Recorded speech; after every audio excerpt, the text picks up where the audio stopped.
नमस्कार। मैं डॉक्टर श्रवण सैनी, सहायकाचार्य श्री राधेश्याम आर मुरारका राजकीय महाविद्यालय नवलगढ़।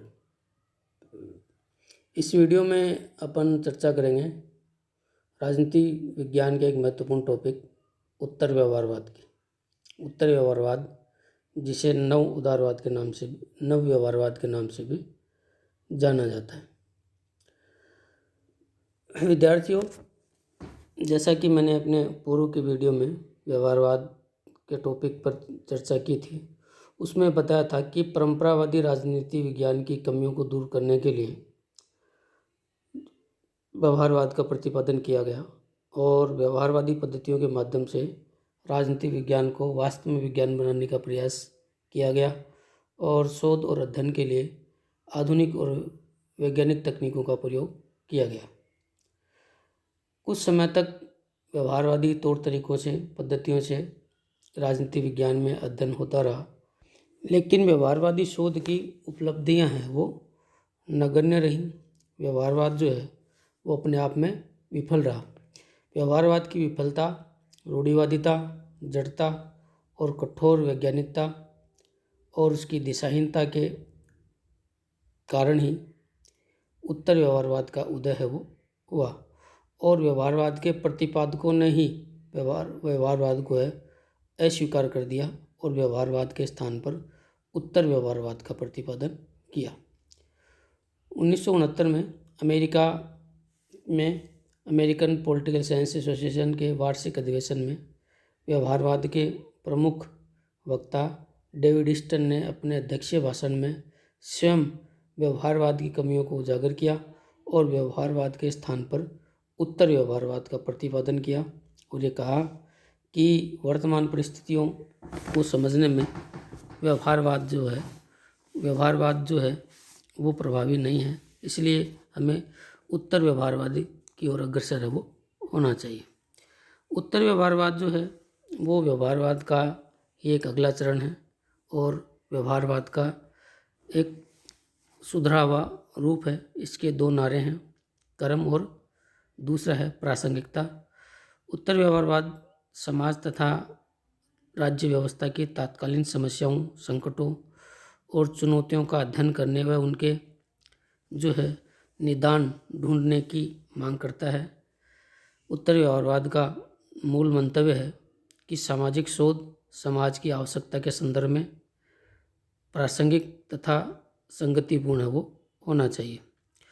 उत्तर व्यवहारवाद वैज्ञानिकों के मूल्य निरपेक्षता के स्थान पर स्वयं को समाज और राज्य व्यवस्था की रक्षा के लिए आगे आने का आह्वान करता है और उन्हें मानव मूल्यों की रक्षार्थ कर्म की ओर अग्रसित होने के लिए प्रेरित है वो करता है।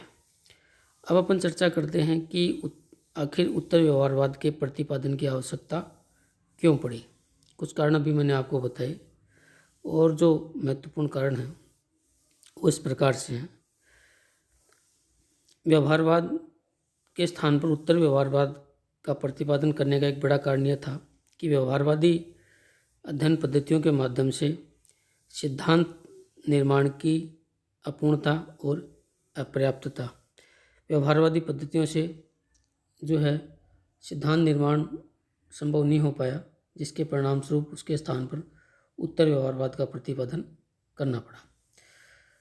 उत्तर व्यवहारवाद के उदय का दूसरा जो बड़ा कारण ये था कि व्यवहारवादी अध्ययन पद्धतियों में प्राकृतिक विज्ञान जैसे फिजिक्स, केमिस्ट्री जैसे प्राकृतिक विज्ञानों के अध्ययन पद्धतियों का प्रयोग समाज विज्ञान में करने का प्रयास किया गया, जो कि सफल नहीं हो पाया और वो होगा भी नहीं।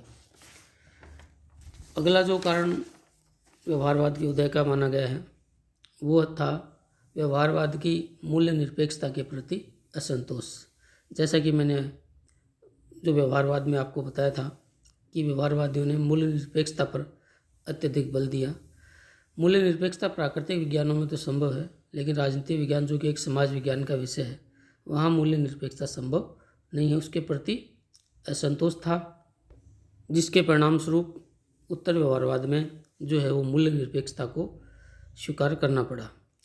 उत्तर व्यवहारवाद के उदय का एक और जो बड़ा कारण था वो ये था कि व्यवहारवादी अध्ययन पद्धतियों के माध्यम से तात्कालीन समय की जो राजनीतिक समस्या थी, तात्कालीन समय के जो संकट थे, जैसे तानाशाही की उत्पत्ति, परमाणु युद्ध का भय, गृह युद्ध, जनसंख्या विस्फोट, शीत युद्ध, सामाजिक भेदभाव, इन सभी संकटों को और राजनीतिक समस्याओं को व्यवहारवादी तौर तरीकों से न तो समझा जा सका और न ही इन संकटों का समाधान है वो सुझाया जा सका, जिसके परिणाम स्वरूप जो व्यवहारवाद के विकल्प के रूप में एक नई अध्ययन पद्धति की आवश्यकता महसूस हुई और उत्तर व्यवहारवाद के रूप में उसका प्रतिपादन डेविड ईस्टन के द्वारा है वो किया गया।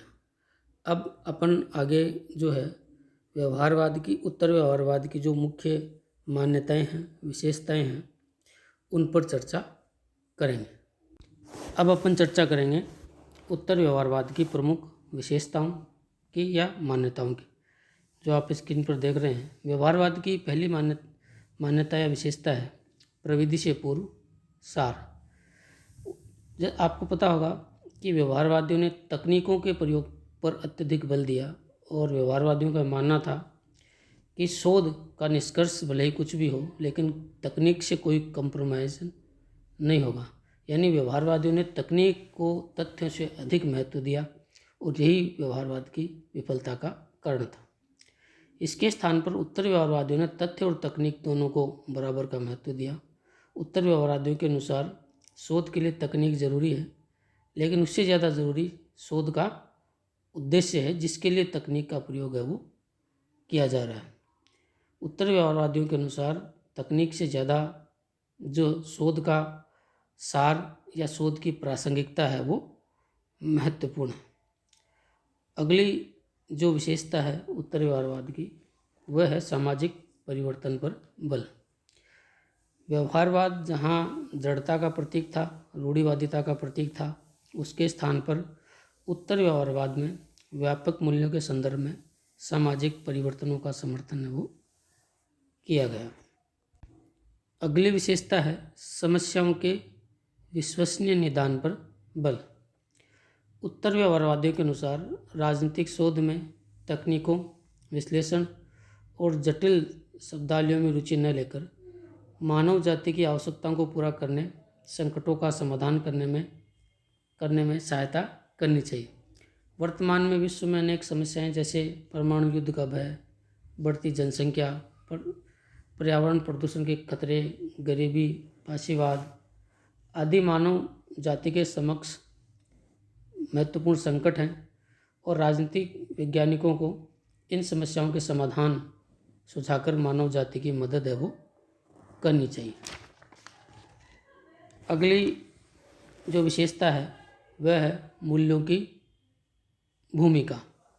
जैसा कि आपको पता होगा व्यवहारवादियों ने मूल्य निरपेक्षता पर बल दिया और ये कहा कि अध्ययन है वो पूरी तरह से मूल्य निरपेक्ष होना चाहिए।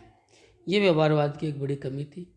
इस कमी को उत्तर व्यवहारवादियों ने दुरुस्त किया और उत्तर व्यवहारवादियों ने ये स्वीकार किया कि अध्ययन में मूल्यों की निर्णायक भूमिका होनी चाहिए और उत्तर व्यवहारवादियों ने इस बात पर बल दिया कि यदि ज्ञान को सही प्रयोजनों में प्रयोग में लाना है तो मूल्यों को अध्ययन में केंद्रीय स्थिति प्रदान करनी होगी। अगली जो विशेषता है वह है बुद्धिजीवियों की भूमिका।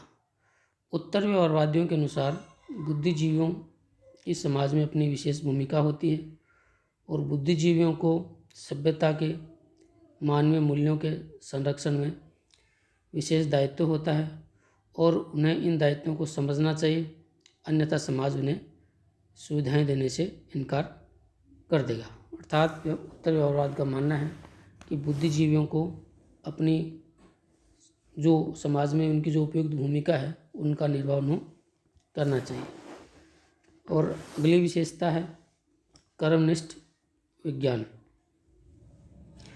उत्तर व्यवहारवादी कर्मनिष्ठता पर बल देते हैं और ये मानते हैं कि राजनीतिक अध्ययनकर्ताओं को समाज के पुनर्निर्माण में रत रहना चाहिए। शोधकर्ताओं को चिंतन उन्मुखी ज्ञान के स्थान पर जो है ऐसा शोध करना चाहिए जिसका समसामयिक समस्याओं को सुलझाने में योगदान हो। अर्थात उत्तर व्यवहारवादियों ये मानते हैं कि राजनीति विज्ञान को केवल चिंतन या मनन के विज्ञान के स्थान पर कर्म का विज्ञान है वो बनाना चाहिए। और आखिरी जो विशेषता है वह है व्यवसाय का राजनीतिकरण। उत्तर व्यवहारवादियों की मान्यता है कि राजनीति शास्त्रियों को समाज में सकारात्मक भूमिका निभानी चाहिए, जिससे कि समाज के उद्देश्यों को एक व्यवस्थित दिशा प्रदान की जा सके। अतः बुद्धिजीवियों को संघों समुदायों को मानव मूल्यों की रक्षा के लिए संघर्ष के मैदान में आना चाहिए और उनके लिए उनका व्यवसाय का राजनीतिकरण अनिवार्य है। यानी राजनीति शास्त्रियों को राजनीतिक दृष्टि से तटस्थ और निष्पक्ष नहीं रहना चाहिए। उन्हें राजनीति की मैदान में आना चाहिए और समाज में अपनी सकारात्मक भूमिका जो है उसका निर्वाह उन्हें करना चाहिए। तो ये है उत्तर व्यवहारवाद की प्रमुख विशेषताएं। इस प्रकार उत्तर व्यवहारवाद के माध्यम से व्यवहारवाद की कमियों को दूर किया गया और ये भी कह सकते हैं कि उत्तर व्यवहारवाद की कमियों को दूर करने का एक उपाय है। यह है व्यवहारवाद में एक सुधार आंदोलन है।